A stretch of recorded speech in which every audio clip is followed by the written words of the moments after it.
well tonight, and how are you? How you been, sir? Well, it's Friday, so that's always a good day. And just like Dorothy said on The Wizard of Oz, there's no place like home. Believe me, I was glad to get home this afternoon. Sorry about that, Steve.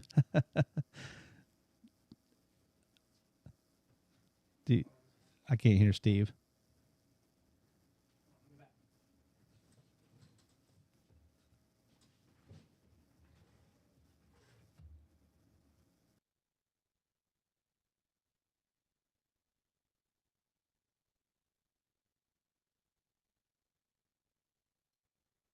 I'm still here. Yes.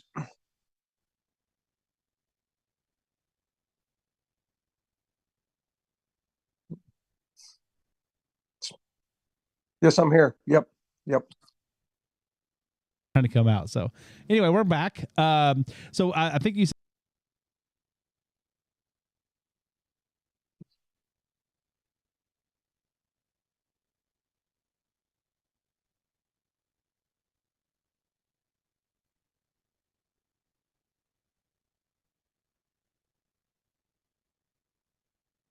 'So, but we are here at the Meade County Messenger at the Messenger Studios in Brandenburg, and we are live and we're set up, and it's taking us a little while to get here, but here we are. And again, thank you for joining us tonight. And I think we're gonna have an interesting conversation about some of the legislation that's coming on, and we'll go from there. So why don't you just tell us a little bit about what's going on in session right now, and then we can kind of get into it once we can get Mr. Lake settled in over here in the chair. So Sure will. We are almost now halfway through the session, believe it or not. And I think today was day 28, and it's been an interesting session in that we've not moved a lot of legislation.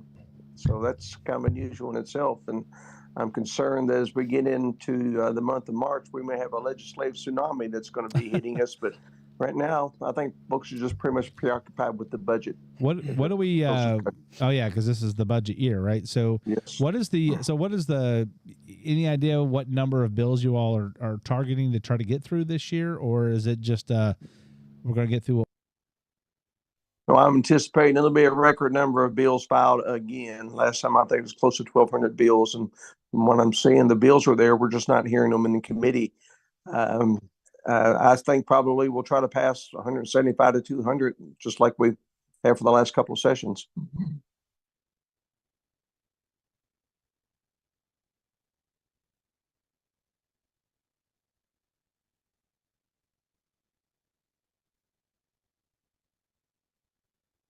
Five of them are passed.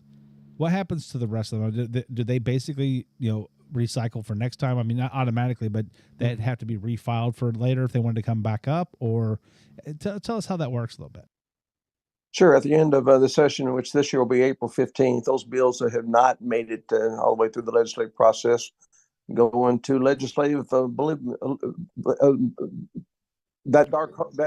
dark hole that captures all matter. And yeah, you've got to. That's it. Exactly. I like that. Yeah, that's where they go. And then you've got to refile those bills again the next session. That's what you want to do. Yeah, it's oblivion. That's the word I was looking for. They go into legislative oblivion. Yeah. Yeah. Now, if that happens, you pretty much have to wait till the next legislative session and then bring them back up or try to resurrect them again. Isn't that? It's like from ground zero, isn't it? That's right. April 15th, it's all over. It's said and done, and we can't take any legislative action until we come back to following January. Obviously we go into the session in June, but it's just to hear committee reports, hear maybe prospective bills for the next session, but no action on bills themselves. I really wish they would have passed that law where it allowed you to just get the work done you did so you don't have to be in a tsunami, right?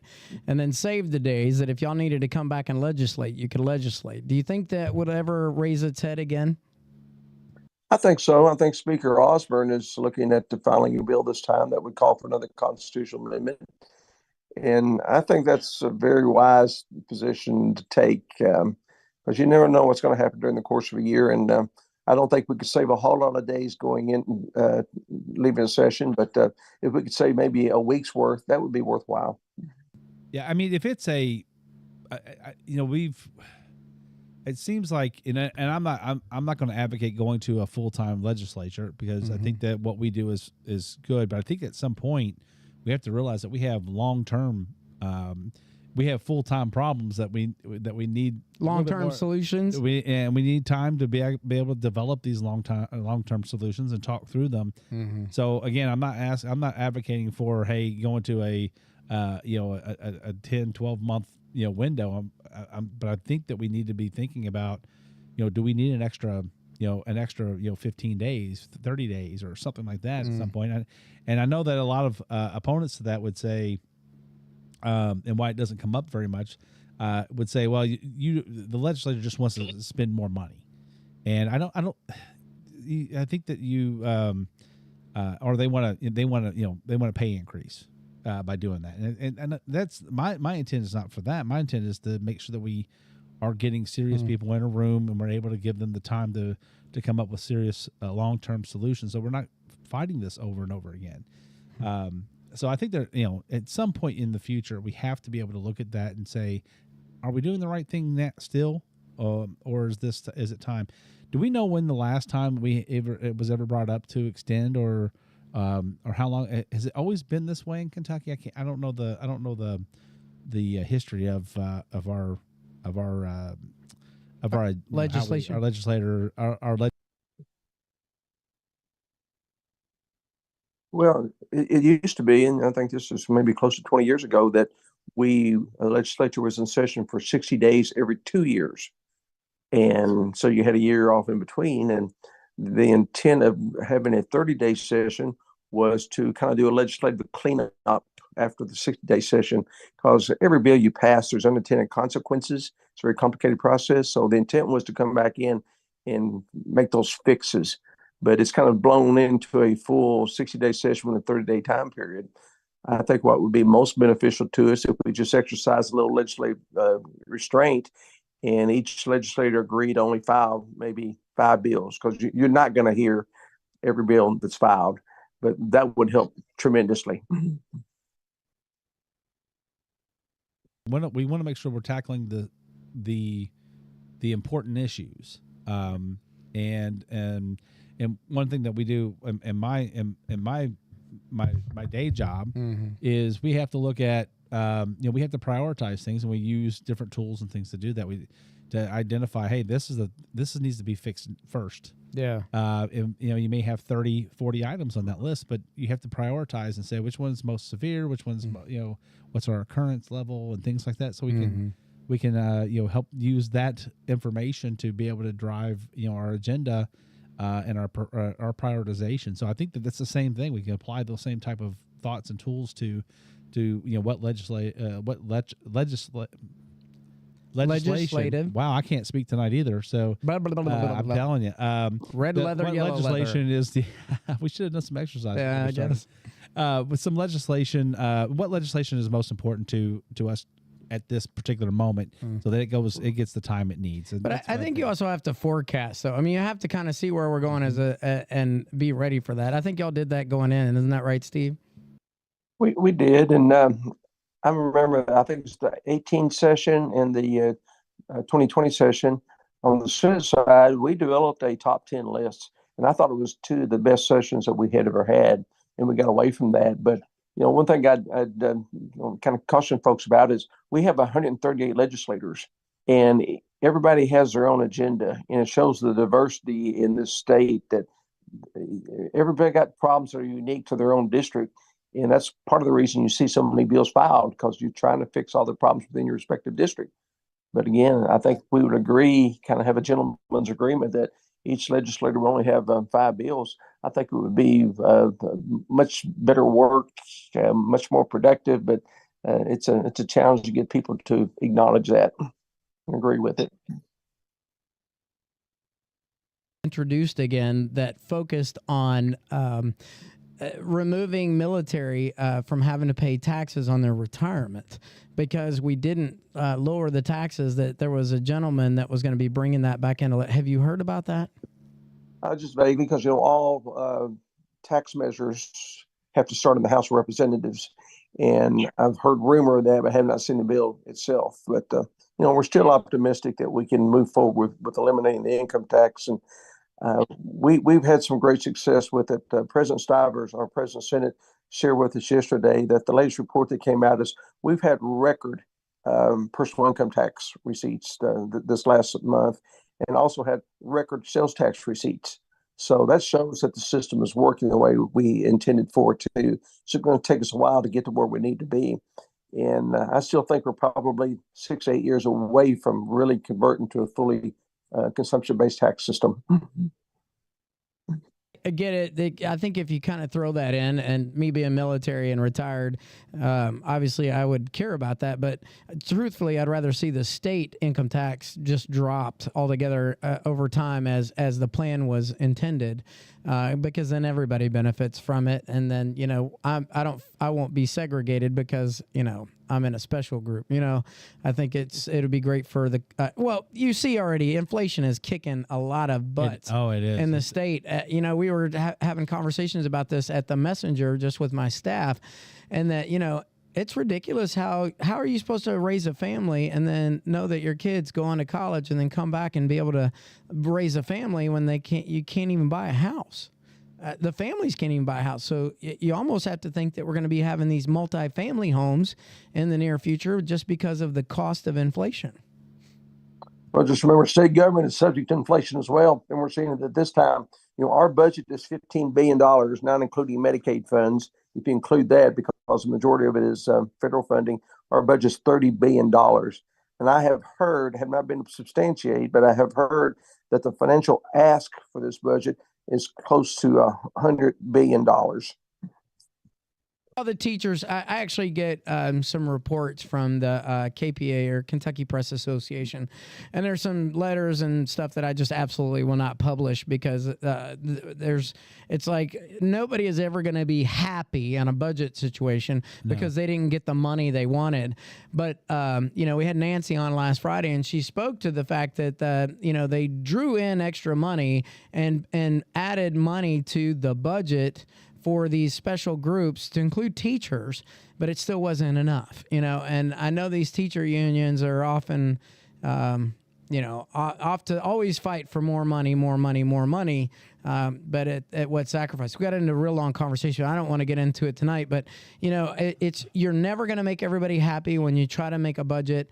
And like you said, they're asking for $100 billion when we got a budget for $30 billion, and we just don't need to spend.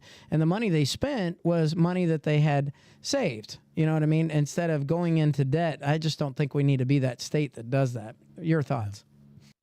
Yeah, people can talk about our record rainy day fund that we've achieved, but they have to remember that's the savings account for when we have issues like in Western Kentucky with the tornadoes and the floods in Eastern Kentucky. And once you spend it, it's gone. So if you're going to spend that for recurring expenses, then what happens the next budget cycle?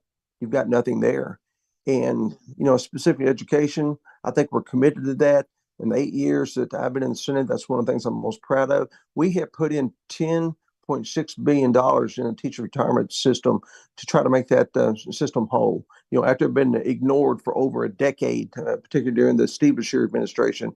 So we've honored that commitment to our teachers. We're trying the very best we can. Again, 62% on education. In between the Medicaid program and incarceration, that's about 90% of our budget. So there's not much left. And again, it's really a sobering experience to hear people talk about their wants and the needs. My background's healthcare, and one of the things I'm trying to tackle is the waiting list for Michelle P. Waiver Medicaid funding. And Michelle P. Waiver is a fund for children with severe mental and behavioral disabilities. And we have a waiting list of 5,000 children. So every dollar we have to give to one area, we have to take away from another. Another is dentists, and we can't take that for granted. But if you've got dental problems, you can't get to a dentist, and you're going to miss work. Kids are going to miss school. For the Medicaid program, dentists have not seen an increase in their rates in 20 years. So obviously, they're asking for a lot of money. Guthrie also focuses on Medicaid, Medicare, but he's really focused in on from the the national level, all these insurance companies, and what are the rates for if you go to this hospital or that hospital, and really getting after publicizing the cost. How much it costs when you go get an oil change. You know how much it costs to replace a transmission, and I get it that medical. You've got multiple diagnosis and you've got multiple things, and it's hard to just say that it's this price for this. Well, I mean, I want to add on to that because, and this is something that's really really hit home for me. Is think about a prescription cost. I go to the doctor and say, hey, I need to lose weight. So I battled weight all of my life. So I went and I found they had these new weight loss drugs that are available to you. A lot of people have heard of Wegovy. Now there's Zepbound and some others that are out there. But so I wanted to try the Zepbound, which is the I think was it called the Mounjaro or whatever Moderna version of it. It's but it's these are all based off diabetic drugs. But anyway, the cost of this drug for a monthly supply is like $1,500. Wow. Right. And so I go to I don't want to spend $1,500. I can't afford $1,500. So, Good RX. Yeah. So I went to right now you can go to Zepbound. Go to the I think it's a Eli Lilly company or product, and so you go to their website. You can get a coupon code for it. So if you're and so the first time I did it was like $500, which is a significant drop. Right. It's like almost about $1,000, almost $1,000, and so, okay, for that, I wanted to give that a shot, right? Well, my insurance didn't cover it. It wasn't on the, what do they call it? It wasn't Formulary? The formulary, yes, thank you. And so last month, in January, it cost me $500 and change.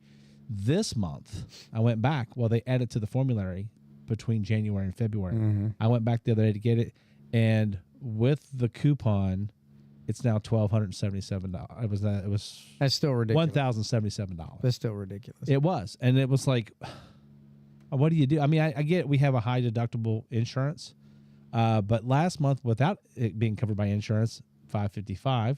This month now, so I started reading the fine print in the document. It said that I could get up to it could pay as little as $25 a month for it if you, depending on where you qualify for on that coupon card.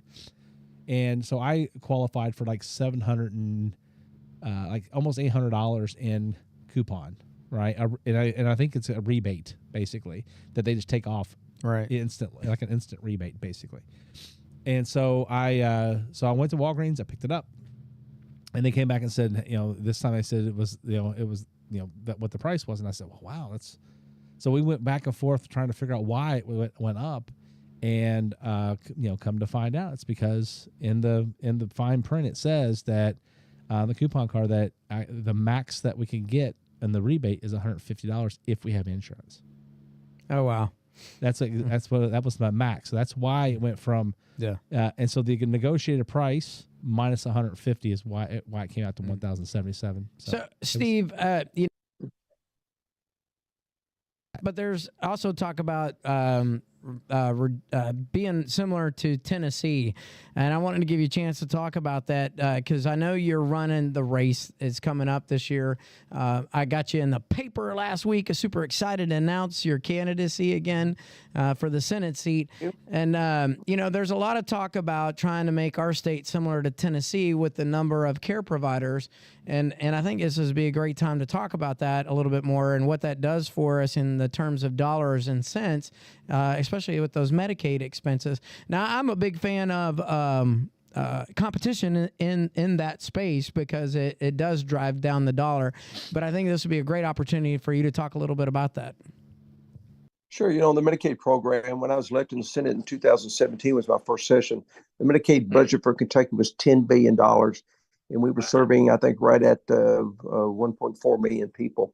And you roll that forward. At that time, I said it's as large as it ever should be because we're improving the health of the population, getting people back to meaningful, gainful employment, then we can reduce that number.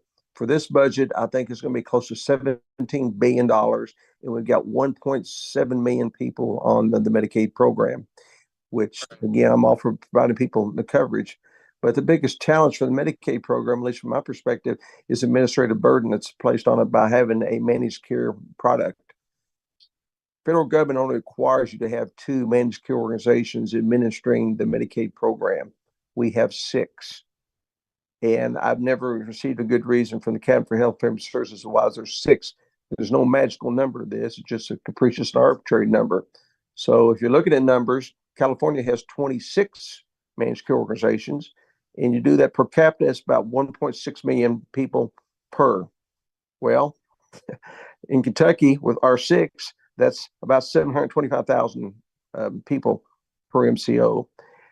6 set of rules for healthcare providers to have to follow for providing the same product and service.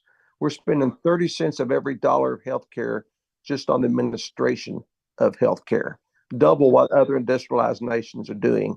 So that's what I'm trying to focus on, is to reduce the administrative burden of healthcare providers, which will allow for more access to care. Because, a standard for a physician is about a 15-minute visit for a patient. So every time they're on the phone with a managed care organization trying to get pre-authorization or justifying a test they have run, that's 15 minutes that they can't see a patient. So it's strangling the system. So my bill says we're going to be like Tennessee. Tennessee has 1.7 million of their population on Medicaid, and they only have 3 managed care organizations. I'm telling you, it will save healthcare providers millions of dollars collectively and provide more access to care because they got more time to see patients. At least 3 providers in Kentucky that are similarly, administratively aligned, so that cuts that down. I mean, are there already 3 people like that, or are we able to dictate to them to be like that, or you're out? How does that work? Now, one of the simplest things in that administrative process is credentialing providers. That's saying that if a new doctor comes to town and wants to see Medicaid patients, then they have to verify that he has a license, he or she has a license, that no criminal record, that they have their DEA number, all those things. And that should be the easiest thing in the world to standardize. And I've tried this 2017. We passed a bill, I think it was 2019, to have one single source credentialing provider that the MCOs had to use. They refused to do that. Only 3 of the 6 did it. So we can't even standardize that. Each one will have their own set of rules. They're unique to them, and it makes no sense. And people think, it just affects hospitals. There's a small mental health provider in Mercer County that sees mental health patients. She provides services in a 7-county area, has 5 or 6 employees. They're subject to an audit by the MCOs, managed care organizations. And she had one come in, they did their audit and said, no issues whatsoever, we're good. A week or so later, another one came in and said, you owe us $25,000. Same set of rules, supposedly, but $25,000. Now, you can appeal that, which she has done, but a year later, she still doesn't have her money. So you never know what the ground rules are with these people. But another thing I'm hearing right now, because I'm working with the Kentucky Podiatry Association, is even if you get pre-authorization, and again, pre-authorization protocols are different with each managed care organization, but even if you get a pre-authorization to do a test or service, they're coming back months later and saying, we want to see all the records for that, and we may deny it. So you're providing that care for free, not getting paid for it. It's all the power in the at the managed care organization. Yeah, right? and the person who suffers is the person who needs that care. I mean, because they got it. Why would a doctor? They got it, but the doctor, provided it. No, because I can, if I know that I'm going to be in that situation and I have a patient that has that, I'm going to turn you away until I can get confirmation that it's going to get covered. Well, I mean, the thing is, they're giving you the confirmation up front, and then they're denying it after the test. Yeah, that's what I'm saying. I can't tell you whether I'm going to pay you. So now I'm doctor talking to patient. Hey, I can't treat you for this because I don't know if they're going to pay me. I mean, you're not going to have them. I mean, I think what's going to do is actually going to run them off from even taking the Medicaid and Medicare payments. We're just not going to take those patients because we can't That's what I'm afford. saying, yeah. You're right. They're just going to stop. So you're not even going to get to the doctor part because there's not going to be. So, but Steve, I'm going to go back. I'm going to go back a little bit and talk just a second, if I can, Sure. about the two things. Well, the first thing is we were talking about going from 6 down to 3 or 6 or down to 3. 2 or down to 3. Okay. So does that automatically reduce the number of doctors that are going to be available? No, not at all. I mean, the providers are still going to be there. It's just you only have to deal with 3 insurance companies rather than 6. Doctors, when we with my kid situation, right, they were fostered for a while and then we adopted, right, and so they were on Medicaid because that Right. they belong to the state. They don't belong to me until I could adopt, right? So when they were on it, my doctor flat out said, get them on this insurance. I'm not throwing a plug out there because they are easier to work with. You know what I mean? How many of those exist across the platform, that are going to be vying for that one of those 3 seats? Well, bear in mind that insurance companies' first obligation is to increase stockholder equity. It's not to help improve the health of the population. One of those 16 MCOs is United Healthcare. Last year, their profit was $90 billion. So the insurance companies will do everything they can to keep from making the payment to the provider. And what it really exasperates it, for Medicare, they only pay about 80% of the cost, not the charges, the cost. And the Medicaid program pays less than that. It's about 66% of the cost. That's a failing business model. You know anybody that can provide a product or service and you can't even recover your cost? Well, what happens is that shortfall is passed on to commercial pay patients. That's a primary reason that insurance is expensive as it is. You couple that, 30% of the cost being for administration of the program, the shortfall in the payment programs for Medicare and Medicaid. That's why healthcare costs are exploding. And then you mentioned prescription drugs. That's the biggest shell game in the world. You mentioned the rebates, and let me give you an example. Let's say like diabetic insulin. That when that was invented by 2 physicians in Canada, they gave that to the world. They said it's so life changing. We don't want any money for this. We're going to give you the formula for this, and now it can cost you $400, $600. The problem is, insurance company wants to make, and these are very broad numbers. Insurance company wants to make $100 on their insulin, so obviously the charge is probably $150. The prescription benefit manager, who's responsible for recording all this, will come to him and say, to be on our formulary, you have to pay us $400 more. So now the price goes to $550. And who keeps that rebate? Well, the insurance companies say, well, we use that to help reduce employer premiums. That's not always the case. They take a big chunk out of it. So I have a bill that I filed this time that's requires if there's a rebate, and I really call it payola. You remember back in the 50s, to have a record played on the radio station, you had to pay them money. Well, that's kind of the same situation here. To be on an insurance company's formulary, you have to pay them money. So I'm saying if there's a rebate, that should go to the consumer. And my bill says 85% of the rebate goes to consumer at the point of sale. Well, that puts money back into people's pockets and will constrain the cost of prescription drugs. West Virginia did it. West Virginia did it last year. And now their insurance companies say, well, it's going to cause insurance payments to explode. It did not. It will not. They're using this as basically, it's like, to me, what they're doing is it's almost like going to the store, and you know how whenever you buy something at the store, they're turning around and saying, hey, you want to buy a warranty for that? Right? Knowing that You're 90%, 95% of the time, you're not going to ever bring it back. And it's really considered almost 100% profit for the business for you to have that, because they're going to upsell you to that it's almost the same type of thing. I mean, I think to your point earlier, Steve Lake, sorry, they have, the fact that you just don't know what things cost. I mean, I remember the first time, they told me that I had to, I should get a colonoscopy, right? And I was like, okay, it's a procedure. My grandfather had, there was some history in our family of it's a very slight history, but it once you hit that history of colon cancer, once it's on somebody's, it's like, they want to, they're going to check and make sure. And I'm very glad that they do. But here I am, trying to figure this out for the first time, and go to the doctor and say, hey, I just want you to tell me how much is this procedure going to cost me, even if I don't have insurance, even if my insurance doesn't cover it, which of course they did, but even if they didn't, just tell them you're Jose, so and I know you if I had cross the the money border, in my pocket, you get it for free. Well, yeah, that's today. Just kidding. But you got to look at the thing that it's the fact that they said that they were not allowed to even tell me what the procedure cost. They were not allowed.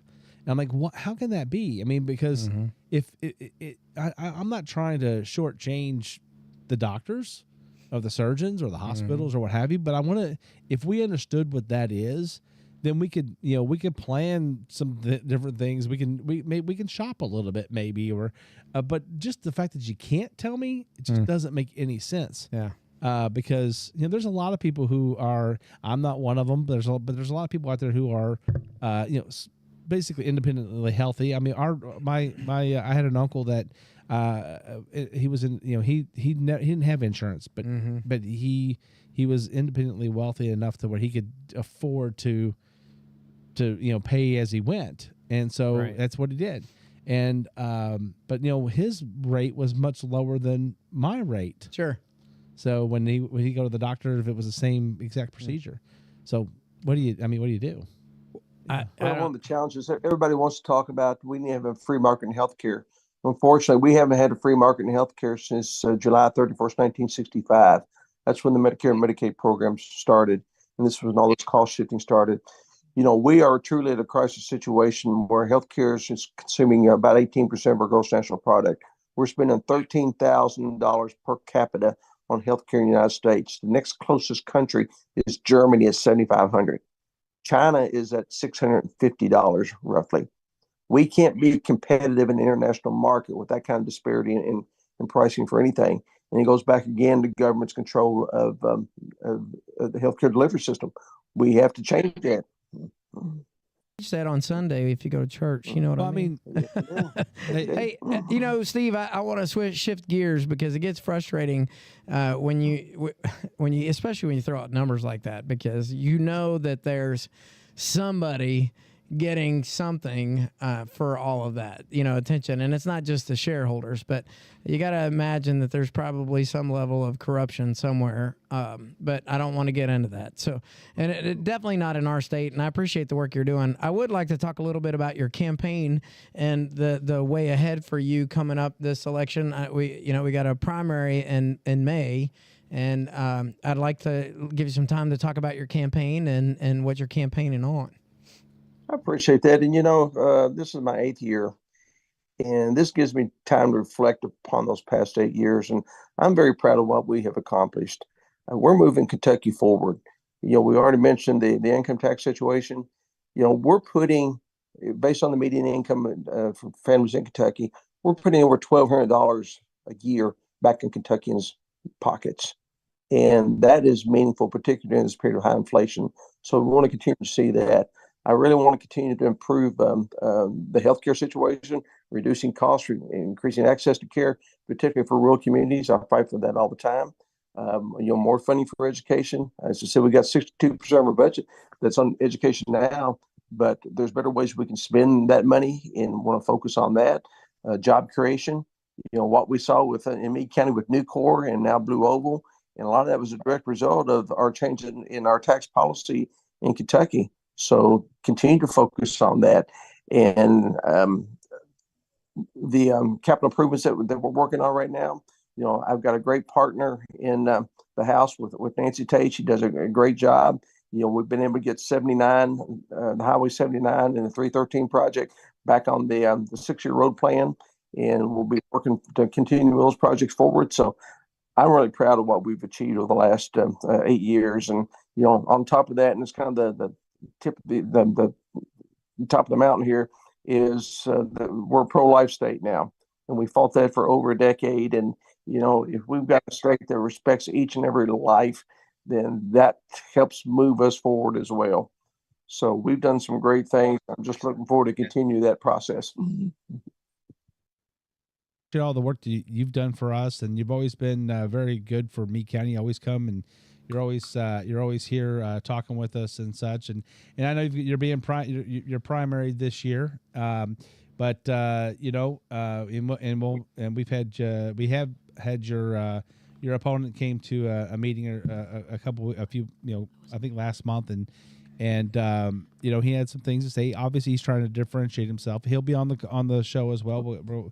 We, as you know, we always reach out to everyone, all the Republicans, to make sure that they're able to, let them know that they're.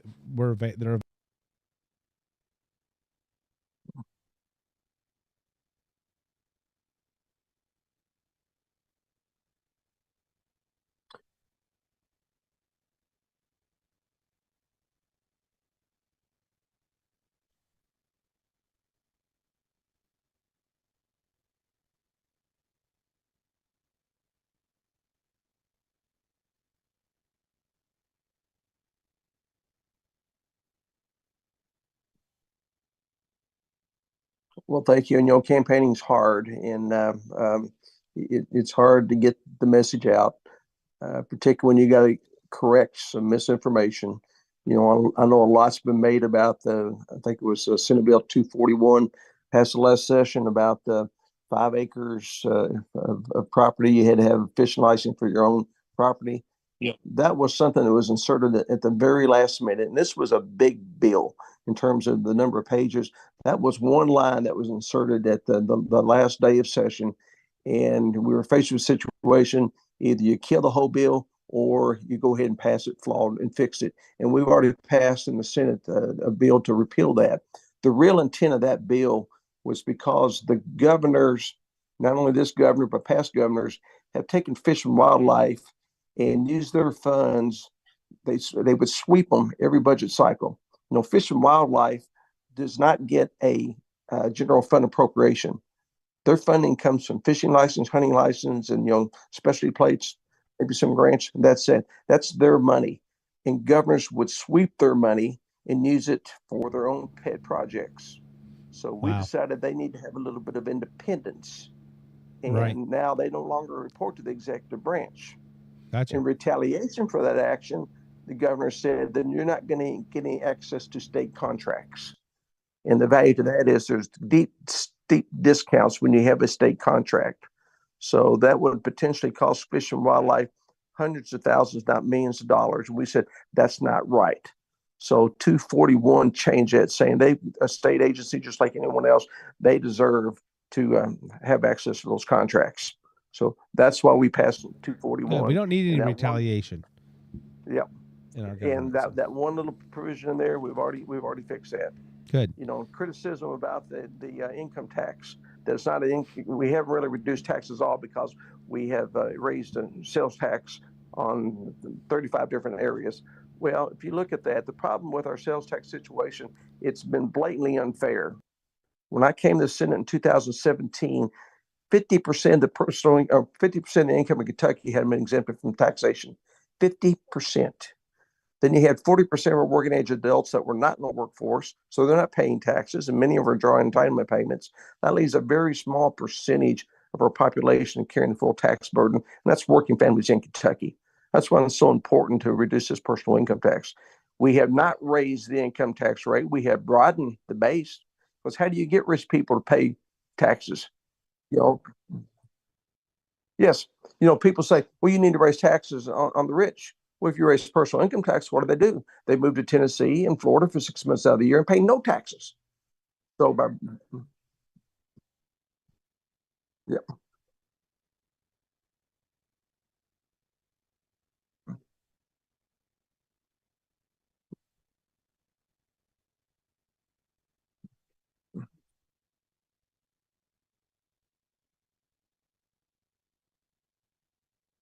Exactly. And if you look at the things that we have added in that base, the large percentage of them, not all of them, are discretionary spending. Things like tattoos. Right. Why shouldn't those be Services. taxable? If you don't want to pay for tax on a tattoo, don't get one. Right. My opponent mentioned pet grooming. Okay. Again, we have put over $1,200 back in the family's pockets. You'd have to buy $18,000 worth of pet grooming services to pay sales tax to equal that amount. Right. So this really grows our economy, gives people more purchasing power, lets them make the decision where they want to spend their money. So this is the right strategy for Kentucky to move us forward from an economic standpoint. And you look at the job growth we've seen, it's directly related to the reduction of personal income tax. Right. I mean, it's a lot easier to get workers to come to Kentucky if they don't have to pay so much in income tax. Then it's almost like getting a raise. And I'll tell you this: I mean, like this year, January 1st hit, and we got another 0.5 point reduction. 0.5%. Yep. Yeah. So we had a 0.5% reduction in our income tax. Well, that was enough for us to.